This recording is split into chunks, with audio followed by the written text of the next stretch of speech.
la pandemia en nuestro país, por más que se haya mencionado que es posible un rebrote en los próximos días, en las siguientes semanas, la realidad es que seguimos en el mismo brote. Lo que habrá en todo caso es un repunte. ¿Cómo? ¿De qué manera? Informado, contado, pronosticado, diagnosticado, cuando hemos visto que el responsable de la pandemia en nuestro país, el subsecretario de Salud, López-Gatell, se ha equivocado en cuanto ha dicho, en cuanto ha estimado, en cuanto ha calculado, ha desinformado más que informar, guardó hace rato el rigor técnico y vive con la matraca de político en la mano.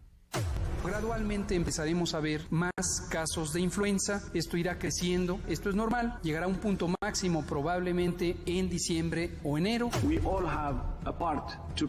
Todos tenemos un papel que cumplir, debemos distanciarnos socialmente, usar mascarilla, tener una buena higiene de manos, toser de manera correcta al interior de nuestro brazo, evitar multitudes y debemos mantenernos en nuestras casas. En concreto, el 1 y 2 de noviembre, el Día de Santos Inocentes y el Día de Muertos, en la cultura mexicana y otras culturas tiene un significado extremadamente importante. ¿Cómo es posible que se hable de rebrote cuando no se ha acabado la epidemia? Así, exactamente así. Aquí hay un rebrote cuando no se había acabado la epidemia. ¿Por qué le llamamos rebrote? Porque la trayectoria, el cambio en el tiempo, en la frecuencia de los casos registrados cada día era hacia abajo, era descendente, era de disminución, rebrote. Los hechos recientes que hemos visto en las últimas semanas de rebrotes fundamentalmente en Europa y en Nueva York son claramente preocupantes y nos hacen a nosotros ver que tenemos que ser muy cuidadosos. 4 entidades siguen en una meseta en el control de la epidemia y en 8 se asoma el heraldo de un posible rebrote. Estamos con signos tempranos de un repunte, de un rebrote, de una reactivación, de un cambio en la tendencia de la epidemia de COVID-19. No perdamos de vista lo que está ocurriendo en Europa, particularmente en los países de Europa Occidental. ¿Podríamos tener la misma situación? Sí. ¿Lo podemos atenuar o reducir el riesgo o reducir la intensidad de esa transmisión? También. Hoy llamamos a la población a seguir acatando e implementando lo que hemos aprendido durante estos largos meses acerca de su cuidado personal, la sana distancia y el valor que tiene quedarse en casa cuando esto es necesario. No hay todavía rebrotes, hay algunos estados en donde ha aumentado el contagio, pero no se puede hablar de un rebrote. Están disminuyendo, que eso nos importa mucho. Los fallecimientos es para nosotros pues un alivio y demuestra con mucha claridad, precisión que no hay un rebrote.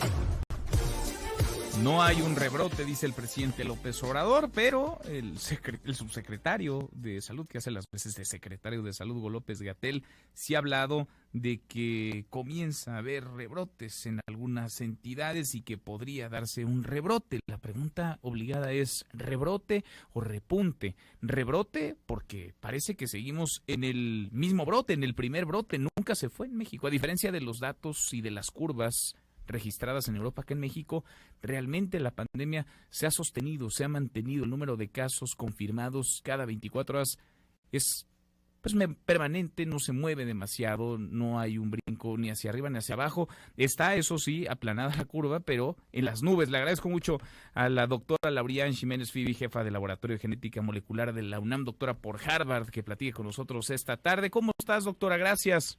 ¿Qué tal, Manuel? Muy buenas tardes. Buenas tardes, gracias por platicar con nosotros. ¿Hay rebrote? ¿No hay rebrote? ¿Podemos hablar de rebrotes? ¿Un repunte? ¿Ante qué estamos, doctora?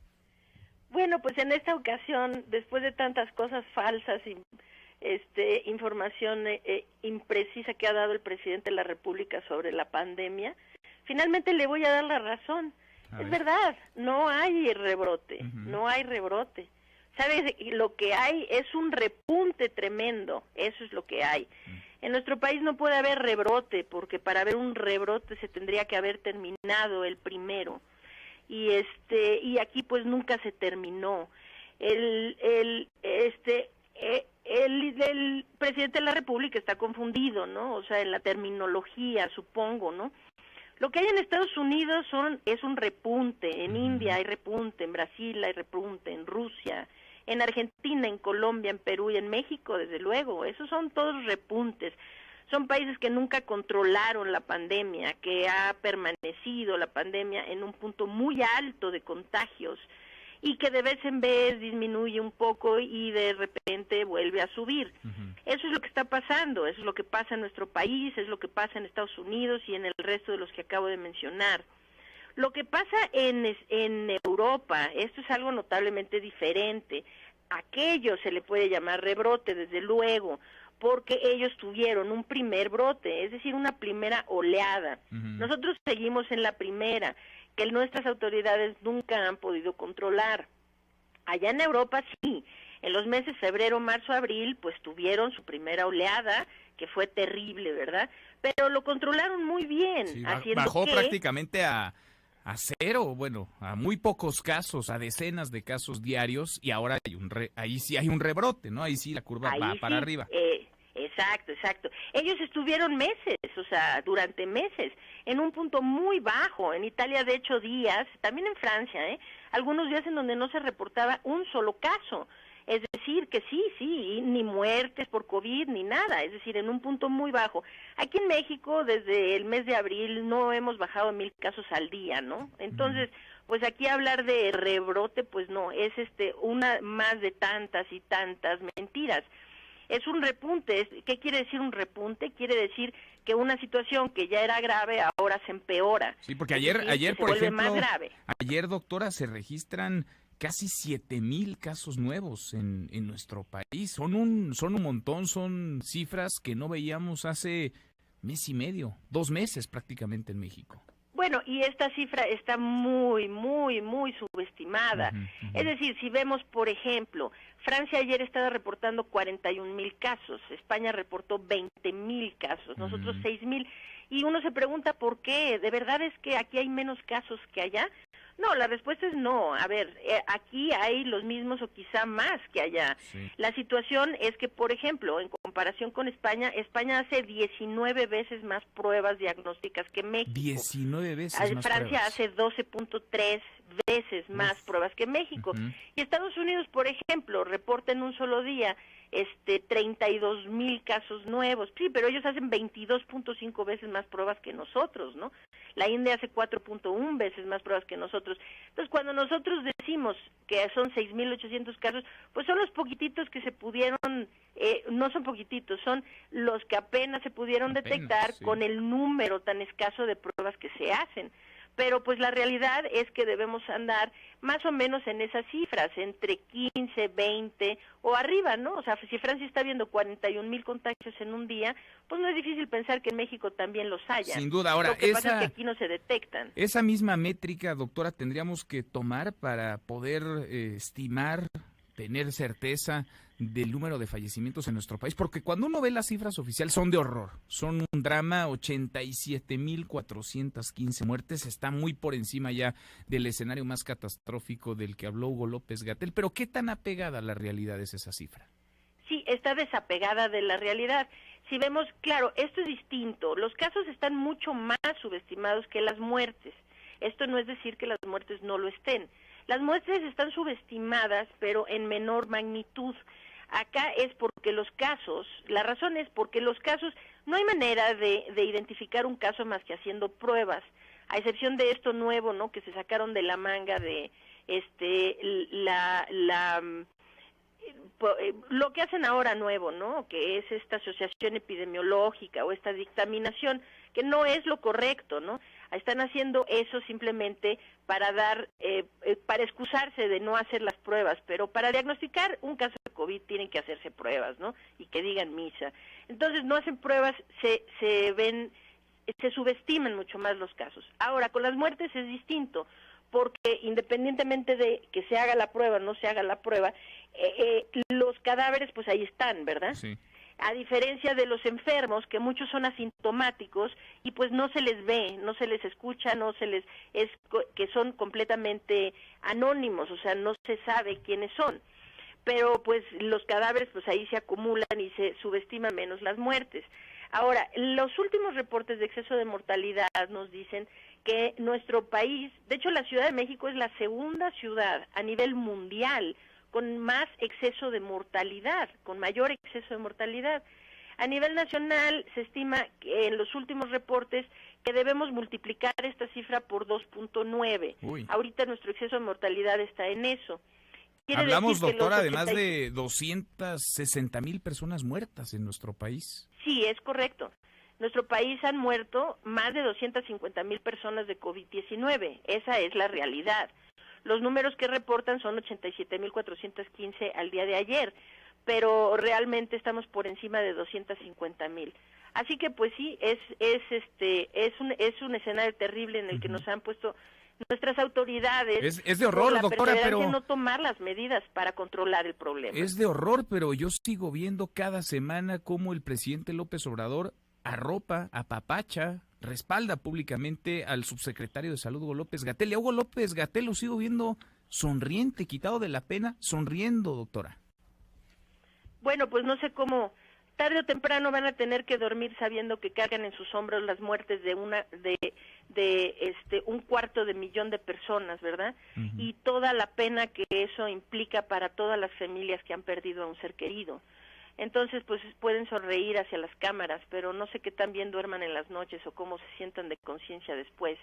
Lo cierto es esto, que hay que dejar de hablar de mentiras, ¿verdad? Ahorita en el clip que pasaste antes de que entrara la entrevista, sí, López-Gatell decía, a ver, vamos a darnos cuenta de lo que está pasando en Europa.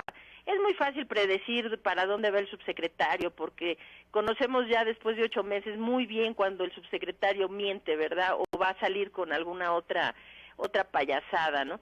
Sí, hay que darnos muy bien cuenta de lo que está pasando en Europa, pero él lo dice como con la intención de hacernos creer que esto era inevitable, es decir, pues en Europa ya hay rebrote y es obvio que aquí también. No, a ver, esperen tantito. Lo que pasó en Europa en los meses de febrero, marzo, abril, y lo que está pasando ahorita es gracias a que cometieron muchos errores. Esto no es algo inevitable, esto no era algo que simplemente, pues sí, todo el mundo tiene que entrar en un rebrote. ¿Por qué no se le ocurre mirar hacia los países del sureste asiático, en donde en muchos no hubo siquiera la primera ola, y han mantenido los casos y las muertes en números mínimos? Taiwán tiene 7 muertes reportadas por COVID-19, Nueva Zelanda mantiene sus cifras por debajo de 30 muertos, lo mismo Vietnam. O sea, muchos países, Japón, que sí se le murieron arriba de 100, pero tiene como 150 muertos Japón. Es decir, y ahora, ¿y cómo es que ellos no entran en una segunda supuesta oleada? La razón es porque allá sí toman las medidas que deben ser. Entonces, que en Europa haya rebrotes no significa que ahora estamos disculpados, porque pues sí, aquí también va a pasar. Aquí va a pasar porque se cometen los mismos errores. Lo que sucedió en Europa es que los gobiernos relajaron sus medidas y la gente, la comunidad relajó sus medidas. La gente dice, no, ya estamos cansados, quieren volver a los bares, a los restaurantes, ir al cine, al teatro. Todos estamos cansados, pero yo creo que todo el mundo quiere, antes que ir a un antro, sobrevivir, ¿verdad? Y entonces, pues sí estamos cansados, pero, oiga, dígame cuál es su prioridad. Entonces, pues allá hay rebrote no por la temporada invernal, no hay rebrotes porque simplemente después de un tiempo se tenían que dar, no. Hay rebrotes porque la gente dejó de hacer lo que tenía que hacer, porque los gobiernos relajaron las medidas. Y aquí se va a dar un repunte, sí, se va a dar un repunte muy feo, y los meses que vienen van a ser dramáticos con esta situación de que no se vacunó suficiente a la población contra la influenza. Todavía no llegan las vacunas en el sector privado. Las dosis que se tenían para el sector público no son ni cerca de suficientes para vacunar a una proporción amplia de la población contra la influenza. Entonces, se nos va a cruzar la gente con las infecciones combinadas de influenza y de COVID, con la pandemia de COVID descontrolada como la mantiene el gobierno, y sin ninguna medida de atención temprana de los pacientes. Es decir, el gobierno persiste en cuidar la variable que cree que le favorece, que es la ocupación hospitalaria, y cuidando las camas no permite a la gente ingresar al hospital temprano, suficientemente temprano, para salvarles la vida. Entonces, pues sí, la situación que se nos viene es terrible, más hay que entender, no es algo que simplemente iba a pasar y es algo natural, no, esto ocurre directamente por las decisiones que toman las autoridades para tomar o no control de la situación. Hay responsables con nombre y apellido. Doctora, agradezco siempre que platiques con nosotros y la claridad con la que lo haces. Gracias. Muchísimas gracias, un placer como siempre estar en el programa. Al contrario, muchas gracias. La doctora Lauriane Jiménez Fibi, la jefa del Laboratorio de Genética Molecular en la UNAM, doctora por Harvard. No puede haber un rebrote porque estamos en el mismo brote. Habrá, en todo caso, y se está dando ya un repunte otra vez mal calculado, otra vez mal pronosticado y pésimamente mal instrumentado para hacerle frente al mismo por parte de las autoridades de la Secretaría de Salud, por parte del hombre de los bandazos, por parte de Hugo López-Gatell.